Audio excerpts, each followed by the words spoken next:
Bom, estou aqui de volta. Deixa eu colocar o microfone, né? Alô, testando. Então, queridos, estou aqui de volta para conversar com vocês sobre psicanálise e educação, que é a matéria que eu estou fazendo no curso de pedagogia. Eu estudo letras na Unifesp de Guarulhos e estou fazendo esta matéria ou unidade curricular no curso de pedagogia. Estou gostando muito. Já gravei alguns vídeos sobre a primeira aula, né? Comentando sobre a trajetória da psicanálise, o início. Tá tudo bem no comecinho ainda, tá? Mas se você tiver interesse é só voltar nos vídeos que tá tudo em ordem, tá bom? Algumas coisinhas que nós vamos comentar. O conceito de libido, tá? Que a gente já viu que a libido ela não se restringe à vontade e à gana sexual, mas sim uma vontade biológica, uma predisposição biológica que o ser humano tem e que normalmente ela não é saciada. Então a gente está sempre querendo o mais, o além do que a gente tem, né? E isso pode ser, e principalmente se gira em torno do prazer. A gente sempre quer mais prazer, a gente quer sempre mais fonte de prazer.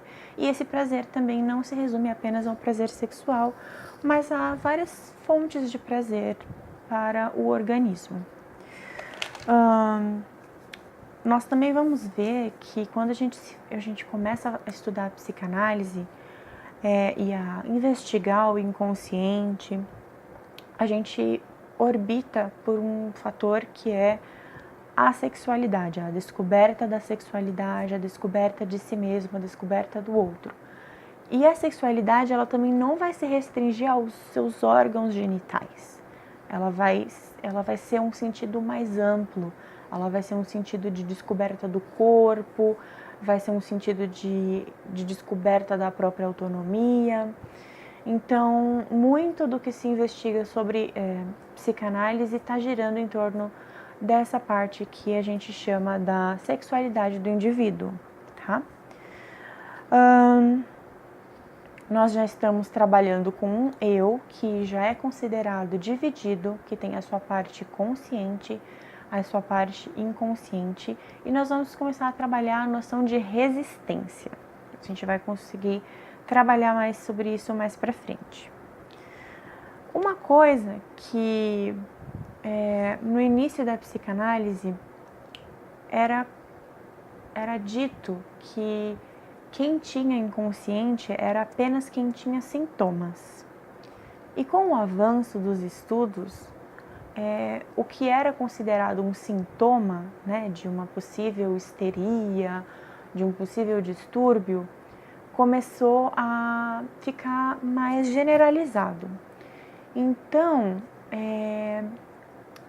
os sintomas para a descoberta do inconsciente, eles avançaram. Então, antes, o que era considerado sintoma como uma paralisia do braço, uma cegueira, né, um surto, começaram a se convencionar que o sonho é um sintoma, né, de quem possui o inconsciente. E quem sonha? Todos nós sonhamos. As pessoas consideradas histéricas sonham, as pessoas consideradas não histéricas também sonham. Todos nós sonhamos. E o sonho é considerado um sintoma investigado pela psicanálise. Por quê? No momento de sonho, a nossa resistência está mais baixa. Então, alguns fragmentos do nosso inconsciente tomam a consciência. E às vezes a gente se lembra, às vezes a gente não se lembra. O livro Teoria dos Sonhos, Interpretação dos Sonhos, foi lançado em 1900 porque Freud queria que ele fosse lançado no novo século, que ele abrisse a nova dimensão de que todo ser humano, no sentido universalista, né, sonha e que todo ser humano possui inconsciente. Essa abordagem implicou em toda uma nova concepção de ser humano, tá? E aí começa a se fundar as bases da psicanálise. Porque Freud ele queria descrever estruturas psíquicas de todos os seres humanos, não apenas dos casos que ele começou a estudar dos indivíduos com histeria, mas ele queria fundamentalizar uma ciência que descrevesse todas as estruturas desculpa, tá ruim hoje, hein? Estruturas psíquicas de todos os seres humanos. Gente, gaguejar é normal. Então a gente começa a ver que o sonho é um sintoma, mas é como se fosse assim, sintoma é uma palavra que já caracteriza a doença, né? Mas ela é usada para a gente identificar que é um sinal.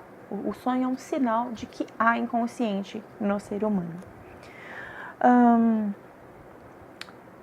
E nós vemos que muitos desses fragmentos do inconsciente que estão reprimidos, muitos deles não são aceitos pela sociedade, né? E nós, né, vou resumir a mim, né? E eu, como parte da sociedade que existe em mim, eu reprimo esses desejos do meu inconsciente porque eu não ia suportar conviver com certos fatos absolutamente conscientes em mim. Um exemplo aqui é que por muitas vezes você pode ter um caso de que quando o seu irmão nasceu, você não queria que ele nascesse, simplesmente. E isso está no seu inconsciente, porque se você trazer isso à tona para o seu consciente, como você vai conviver com essa história de que você não aceita seu irmão? Você tem inveja do seu irmão, ou que você tem desejos sexuais pela sua cunhada, sabe? Então, certos desejos, certas memórias, certos fragmentos ficam no nosso inconsciente, e para que eles passem para o consciente, é preciso que eles atravessem uma barreira de resistência. Essa resistência é o que é tentado trabalhar na livre associação, né? Que é trabalhado na psicanálise. Então, a gente trabalhando todo esse campo de ideias, desejos, pensamentos, memórias inconscientes que estão sobre a repressão no inconsciente, a gente identifica que eles precisam, né? Eles precisam ficar inconscientes. Nem tudo dá pra gente trazer para o nosso consciente, porque, como eu falei, seria muito difícil conviver, seria danoso para o ser humano conviver com esses fatos, né? Que mais? Nós lembramos que na hipnose, né, no começo da psicanálise, quando se ainda tentava a hipnose por indução, havia uma tentativa de destruir essa resistência que separa o consciente do inconsciente, né? E a gente já estudou, né, que em outros vídeos, que após o indivíduo sair do estado de hipnose, ele tinha a reação de aceitar o que o psicanalista havia sugerido para ele, você falou isso, ou ele podia rejeitar. Então, com o passar do tempo, Freud e todos os pesquisadores, eles começaram a entender que era muito mais eficaz trabalhar com o paciente em estado de consciência, para que ele naturalmente trouxesse ao consciente, para que ele resolvesse, né? Ele fizesse as associações livres. Aí nós lembramos que os traumas são cadeias associativas de eventos, né? E não adianta você trazer apenas um evento, você tem que trazer a cadeia toda de eventos para que você consiga assimilar ela e processar ela no seu consciente. Aí nós vamos para uma afirmação de que Freud queria inventar uma ciência que trabalhasse essa resistência. E nessa ciência ele desenvolveu o método da psicanálise, que a gente lembra que qual é o termo? Que se retroalimenta, né, de teoria, método e clínica, né, um círculo, teoria, método, clínica. Ele faz uma teoria, ele testa o método, ele analisa e reflete o método e vai para a clínica. E aí ele volta, e aí o exercício na clínica altera a teoria, que faz a reflexão pelo método e que vai para a clínica de novo. Então, é todo um ciclo, tá? Continuando. As memórias que são frutos de traumas, certo? Como eu posso explicar isso? Nós temos campos de memórias, né? E algumas memórias são o resultado final de alguns traumas que estão no nosso inconsciente. E eles estão adormecidos. Eles estão sobre um estado assim de transe, né? E muito do que a gente tenta trabalhar na psicanálise é resgatar o porquê desses traumas, né? O porquê e trazer eles para a nossa consciência. Lembrando que nem tudo que está no nosso consciente me aconteceu de fato, tá? O que mais? A gente vai também para um fato muito divisor de águas, de que a psicanálise diferencia um pouco da psicologia e das áreas da medicina, porque ela não quer buscar um bandido, ela não quer buscar, né, não é como uma série de CSI que você quer buscar o assassino, o bandido, né, causador do problema, porque cada fato que você traz na livre associação vai te buscar outro, né? E você descobriu um pouco você trouxe um pouco do seu inconsciente para o consciente. Nisso vão vir outros fatos no seu inconsciente, vão ter outros traumas.